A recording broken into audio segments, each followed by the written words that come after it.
নমস্কার। আপনারা আশা করি সবাই ভালো আছেন। আমরাও মোটামুটি ভালো আছি, কিন্তু অনেকেই ভালো নেই সাময়িক কিছু ঘটনার কারণে। তো ছোটোবেলায় আমরা শুনেছিলাম মোরা একই বৃন্তে দুটি কুসুম, হিন্দু মুসলমান।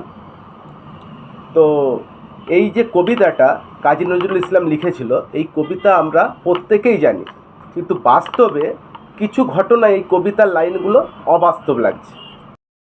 তার একটাই কারণ, 22শে এপ্রিল 2025 মঙ্গলবার ঘটে যাওয়া একটি ঘটনা এই কবিতাকে অবাস্তব বলেই মনে করাচ্ছে। রিপোর্ট অনুযায়ী প্রায় 26 জন নিরপরাধী মানুষ এই ঘটনায় প্রাণ হারিয়েছে। এই বর্বর, এই পশু আচরণ সুলভ অত্যাচার তারা প্রাণ হারিয়েছে। পশু অনেক ভালো আচরণ করে, পশুকে এর মধ্যে এনে আমরা পশুর অপমান করছি। এরা পশুর থেকেও খারাপ, নরকের কীট। কাশ্মীরের পেহেলগাঁও উপত্যকায় ঘটেছে এই নারকীয় অত্যাচার, যেই পেহেলগাঁওয়ে আমি কোনোদিনও যেতে পারিনি, কিন্তু ছোটোবেলায় ফেলুদা কাকাবাবুর উপন্যাসে তার কিছু প্রাকৃতিক সৌন্দর্যের পরিচয় পেয়েছি।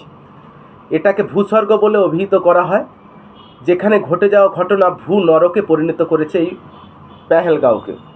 এই বর্বরচিত ঘটনার জন্য এই ভূস্বর্গ আর ভূস্বর্গ নেই, সেটা হয়ে গেছে ভূ নরক। এবার কবিতায় আসি।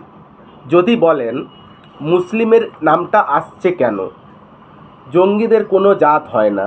দাদা, তাদেরকে আমি বলছি, তাদের কাছে একটাই প্রশ্ন, অত্যাচার করার আগে তাহলে কেন জিজ্ঞাসা করা হয়েছিল তুমি হিন্দু না তুমি মুসলমান? যে জঙ্গিদের কোনো জাত হয়নি, তারা জাত দেখে কেন অত্যাচার করতে যাবে? এই ঘটনায় বিভিন্ন সরকারি পদক্ষেপ নেওয়া হয়েছে, বিভিন্ন লোকাল সরকারের পদক্ষেপ নেওয়া হয়েছে, সবই ঠিক আছে, কিন্তু আমরা কি সেই 26 জনের প্রাণ ফিরে পাবো? সে যে 26 জন নিরপরাধী মানুষ, তারা যে তাদের ছুটি কাটানোর উদ্দেশ্যে, তারা তাদের সময় কাটানোর উদ্দেশ্যে তারা একটু আনন্দ করতে যে গিয়েছিল সেখানে, সেই সময়টা কি আমরা ঘুরে পাবো? তাদেরকে কি আমরা ফিরে পাবো? আর কতদিন আমরা সেকুলারিজমের যে একটা ঝান্ডা আছে সেটাকে আমরা মাথায় নিয়ে ঘুরবো?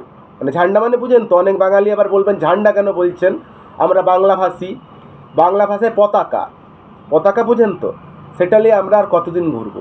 তো যাই হোক, এই মর্মদায়ক ঘটনায় যারা প্রাণ হারিয়েছে তাদের প্রতি আমার শ্রদ্ধাঞ্জলি।